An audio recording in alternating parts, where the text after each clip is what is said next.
Hi friends, வணக்கம். Welcome to our channel. இன்றைக்கி சாஃப்டான பஞ்சு போல் இட்லி எப்படி செய்கிறதுன்னு பார்க்கலாம். இந்த மாதிரி நீங்கள் இட்லி மாவு அரைச்சிங்கன்னா இதே மாவில் நீங்கள் தோசையும் செஞ்சுக்கலாம், இட்லியும் செஞ்சுக்கலாம். ரொம்ப சாஃப்டாக இருக்கும், நல்லா பஞ்சு போல் இருக்கும். இந்த மாதிரி சாஃப்டான இட்லி செய்கிறது ரொம்ப ஈஸி. வீடியோவில் நிறையா டிப்ஸ் எல்லாம் சொல்லியிருக்கேன். வீடியோ ஸ்கிப் பண்ணாமல் பாருங்கள். வாங்க வீடியோக்குள்ளே போகலாம். நான் ஒரு பாத்திரத்தில் இட்லி ரைஸு 6 கப்பு எடுத்திருக்கேன். அதே கப்பில் 2 கப்பு உளுந்து எடுத்திருக்கேன். இப்போ 1 டேபிள் ஸ்பூன் அளவுக்கு வெந்தயம் எடுத்திருக்கேன். நீங்கள் 1 ஸ்பூன்னாலும் வெந்தயம் சேர்த்துக்குங்க.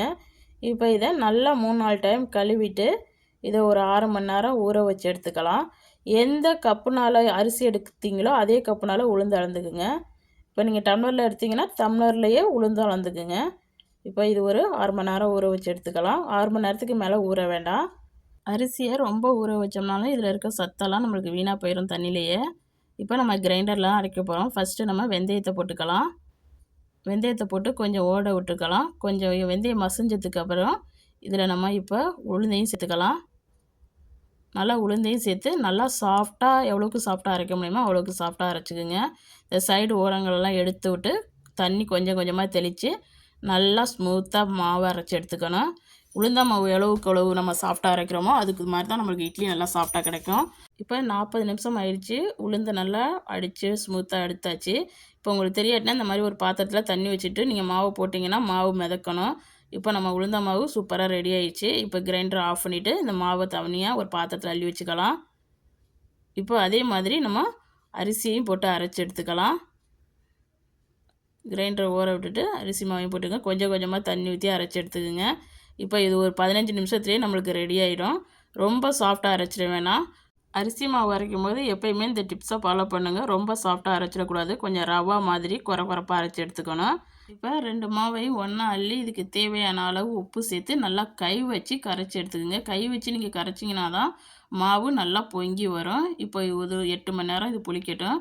பாருங்கள், இப்போ 8 மணி நேரம் ஆயிடுச்சு. மாவு நல்லா பொங்கி வந்திருக்குது. இந்த மாதிரி பொங்கி வந்திருக்கணும். மாவை பொங்கின மாவை ரொம்பவும் மிக்ஸ் பண்ணிடக்கூடாது. லைட்டாக மிக்ஸ் பண்ணிக்கோங்க. இப்போ ஒரு இட்லி தட்டு எடுத்திருக்கேன். அதில் எண்ணெய் தடவிக்கலாம்.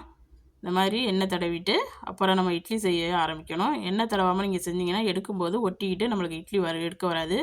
இப்போ இந்த இட்லி தட்டில் 3/4 குழி அளவுக்கு நீங்கள் ஊற்றிக்கிங்க. ஃபுல்லாகவே ஊற்றிடக்கூடாது. எப்பயும் நம்மளுக்கு உப்பி வரும் இட்லி. அதனால் ஒரு 3/4 குழி அளவுக்கு ஊற்றிக்குங்க. நான் இந்த வீடியோவில் சொன்ன டிப்ஸ் எல்லாம் ஃபாலோ பண்ணி நீங்கள் அரைச்சிங்கன்னா உங்களுக்கு இந்த மாதிரி சாஃப்டான இட்லி கிடைக்கும். மாவு இந்த மாதிரி நீங்கள் அரைச்சிங்கன்னா இதே மாவை நீங்கள் கரைச்சி தோசையும் ஊற்றிக்கலாம். இப்போது தண்ணியை நல்லா கொதிக்க வச்சுட்டு தண்ணி கொதித்ததுக்கு பிறகு இந்த மாதிரி வச்சுக்கோங்க. வச்சு இதை மூடி வச்சு ஒரு 10 நிமிஷத்தில் நம்மளுக்கு இட்லி ரெடி ஆகிடும். 10 நிமிஷம் வெந்தால் போதும். பாருங்கள், 10 நிமிஷம் ஆகிடுச்சு. இந்த மாதிரி மேலே தண்ணி தெளிச்சிட்டு இப்போ இட்லியை நம்ம எடுத்து வச்சுக்கலாம். இப்போ இட்லியை வெளியில் எடுத்த உடனேயுமே நம்ம ஸ்பூன் போட்டு வெளியில் எடுத்துடக்கூடாது. கொஞ்சம் ஆற விட்டுக்குங்க. பாருங்கள், இப்போ இட்லி எடுத்திங்கன்னா எவ்வளோ சாஃப்டாக இருக்குதுன்னு. இந்த மாதிரி நம்ம வெந்தயம்லாம் சேர்த்து இந்த மாதிரி அரைச்சோம்னா இட்லி நல்லா சாஃப்டாக வரும். பஞ்சு போல் இருக்கும். ஒரு டைம் இந்த மாதிரி செஞ்சிங்கன்னா அடிக்கடி இந்த மாதிரி செய்வீங்க. ரொம்ப ஈஸியாக செய்யலாம் அந்த மாதிரி இட்லி. பாருங்கள், தட்டில் கொஞ்சம் கூட ஒட்டவே இல்லை. இட்லி எவ்வளோ சாஃப்டாக இருக்குது பாருங்கள். இதே மாதிரி இருக்கிற மாவு எல்லாத்தையும் உங்களுக்கு தேவையானதை ஊற்றி எடுத்துங்க. இதே நீங்கள் கரைச்சி தோசையாகவும் ஊற்றிக்கலாம்.